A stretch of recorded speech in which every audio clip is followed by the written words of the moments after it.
বন্ধুত্ব বজায় রাখুন, অতীতে ভুলে যান, বর্তমানে আলোচনা করেন। বর্তমানে যে ষড়যন্ত্র চলছে নির্বাচনকে নিয়ে, সেই নির্বাচনের ষড়যন্ত্রকে বানচাল করতে হলে বন্ধুত্বকে আরো জোরদার করতে হবে।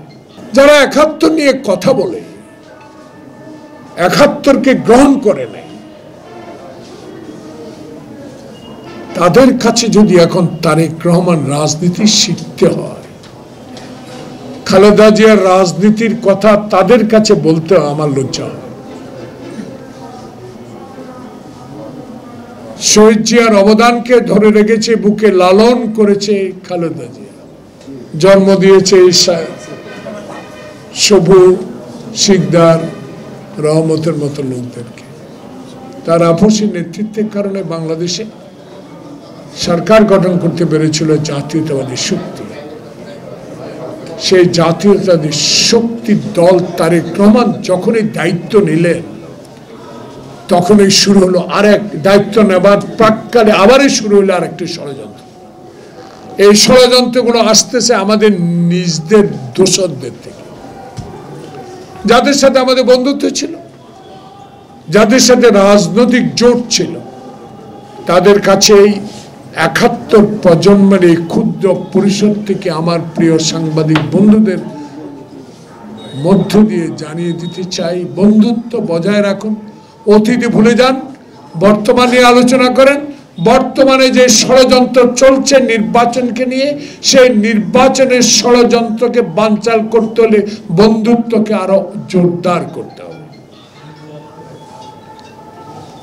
সে বন্ধুত্ব জোরদার করার কারণ একটি নির্বাচন। এত দুঃখ, এত ধর্ষণ, এত অত্যাচার, এত চুরি, এত সচিবালয়ে আগুন, এত প্রেতাত্মারা, সব কিছু সপু একটু আগে একটা নাম বলেছে, আমি কারো নাম উল্লেখ করতে চাই না। আমার দুঃখ লাগে যে আমিও তো নির্যাতিত হয়ে আওয়ামী লীগ ছাড়তে হয়েছে, ছাত্রলীগ ছাড়তে হয়েছে। সেদিন ৭৩ সালে আমি এমপি নির্বাচনের জন্য সেই ধানমন্ডির ৩২ নম্বর রোডে গিয়েছিলাম, ইয়াং তরুণ। তখন আমাকে দেখিয়ে বলল, এই বয়সে এমপি হওয়ার কোনো যোগ্যতা তোমার নাই, আছে ঘোড়াশালে আমার শ্রমিকরা তাদের রহমানের। তাই আজকে এই কথাগুলো এদেরকে স্মরণ করে দিতে চাই। ধৈর্য আছে বিদায় আজকে আপনারা ১৬ বছর লড়াই করে টিকে আছেন। আমাদের ধৈর্য আছে একটি কারণে, খালেদা জিয়ার সেই এরশাদের পুলিশের অত্যাচার সহ্য করেও সেদিন সে আপসী নেতৃত্ব প্রতিষ্ঠা করেছে। আর হাসিনা এরশাদের কাছে মাথা নত করে তার কাছে আত্মসমর্পণ করে সেদিন নির্বাচনে গিয়েছে। তা আমাদের মনোবল অনেক শক্ত, রোজার দিনে ইমান আমাদের অনেক শক্ত। ইমানের জোর এত শক্ত আমাদের একটি মাত্র কারণ, শহীদ জিয়া, খালেদা জিয়া, তারেক রহমানের নির্দেশিত আন্দোলনকে সফল করা। ৭১ প্রজন্ম নার্ভাস হবার কিছুই নাই। নির্বাচন হবে, এদিক সেদিক করা যাবে না, করতে পারবে না। কারণ ডানে বামে আমার যে শক্তি ইনশাল্লাহ আল্লাহ দিয়েছে।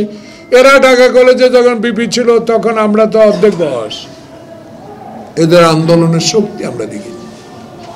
এই যে আমাদের চোখের ডাক্তার ডক্টর মতিন, আমার চোখ দেখেছিলাম, আমি মনে পড়ে ৫ম শ্রেণীর ছাত্র, আমি মালিবাগে বাসা ছিল না, শান্তিনগর।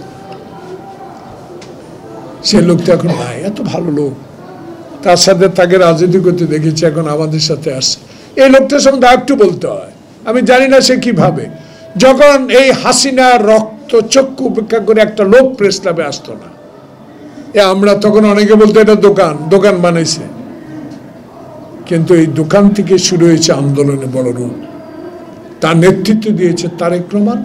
খালেদা জিয়াকে অসুস্থ করে যারা আজকে তারেক রহমানকে দায়িত্ব অর্পণ করেছে, তারেক রহমান অক্ষরে অক্ষরে সেই দায়িত্ব পালন করেছে বিধায় আজকে যারা বড় বড় কথা বলেন, আজকে কি সেকেন্ড রিপাবলিক বলেন, আজকে গণপরিষদের নির্বাচনের কথা বলেন, আজকে কমিশনের ইউনিয়ন পরিষদের মেম্বারের ভোটের কথা বলেন, তাদেরকে শুধু স্মরণ করে দিতে চায়, বাংলাদেশে বিএনপিকে আন্ডার এস্টিমেট করার সময় নেই।